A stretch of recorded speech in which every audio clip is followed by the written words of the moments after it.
드리고자 그 정정님이라든가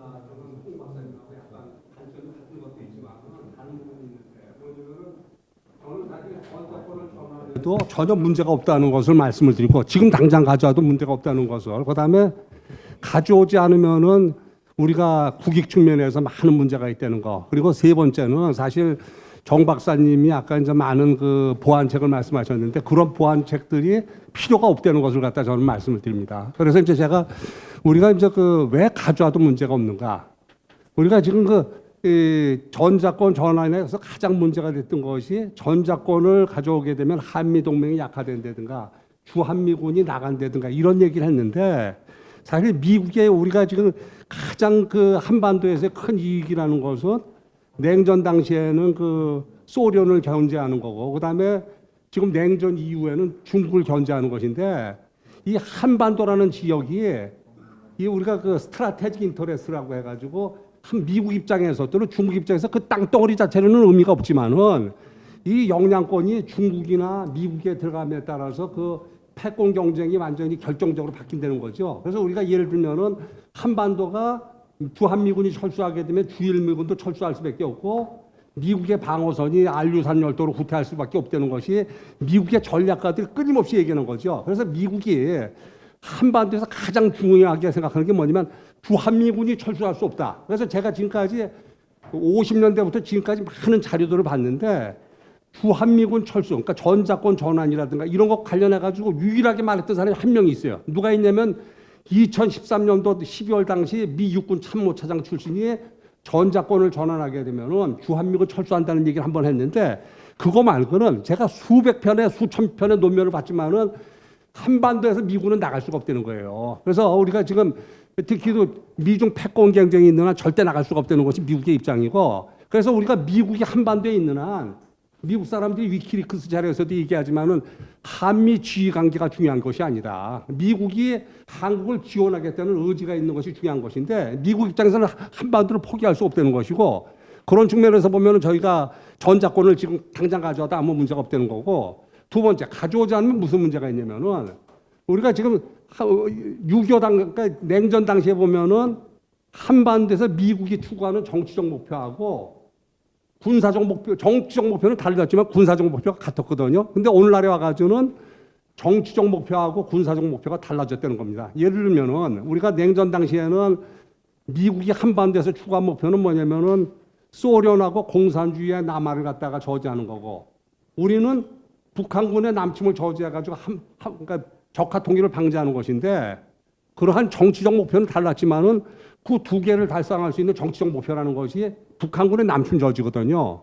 그래가지고 휴전선에다가 인계철선을 구성했는데 지금 미국의 그 한반도에서 관심은 중국의 세력 팽창을 저지하는 거고 우리는 마찬가지로 북한군의 남침을 저지하는 겁니다.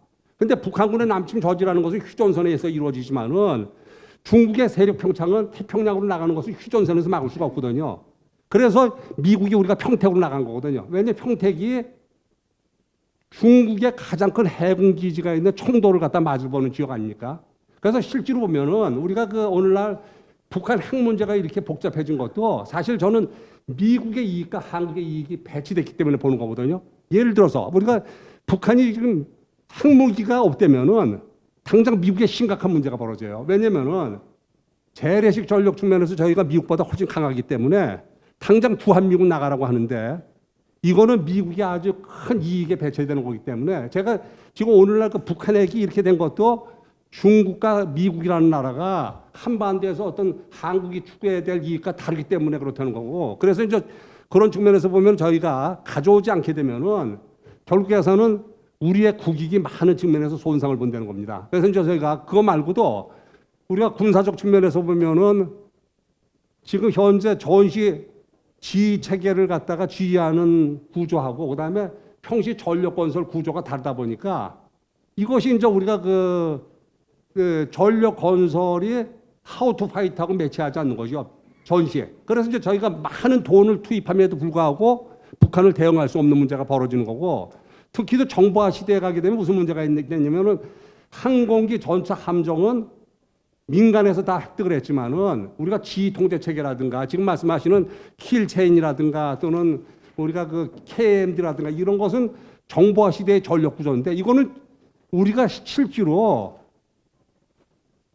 전자권을 작전 통제권을 행사하지 않으면 구축이 안 된다는 거예요 이게. 그래서 이제 이 길게 말씀을 못 드리겠는데 그래서 이제 그러한 문제 거기에다가 우리가 이제 그 아까 말씀드렸던 그 세 가지 사항들에 대해서 제가 이제 그 필요 없다고 생각하는 것은 뭐냐면은 아까 그 홍 박사님 말씀하셨지만은 삼축 체계라는 것은 사실 핵무기를 갖다가 대응할 수도 없고 그다음에 우리가 이것을 전자권을 가져오기 전에는 이것이 구축이 안 됩니다. 그거는 자세하게 말씀드리겠지만 그래서 이것이 전자권의 전환의 조건이 될 수 없고 우리가 가져와 가지고 한국군에 대한 지휘 통제를 우리가 할 때만이 그리고 이제 많은 능력을 구축할 때만이 그것이 구축이 되는 것이다.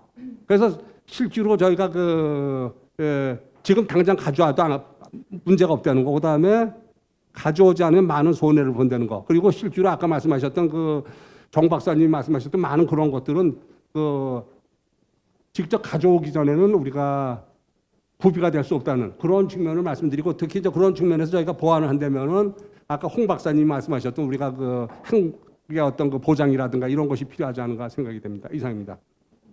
네, 감사합니다. 자.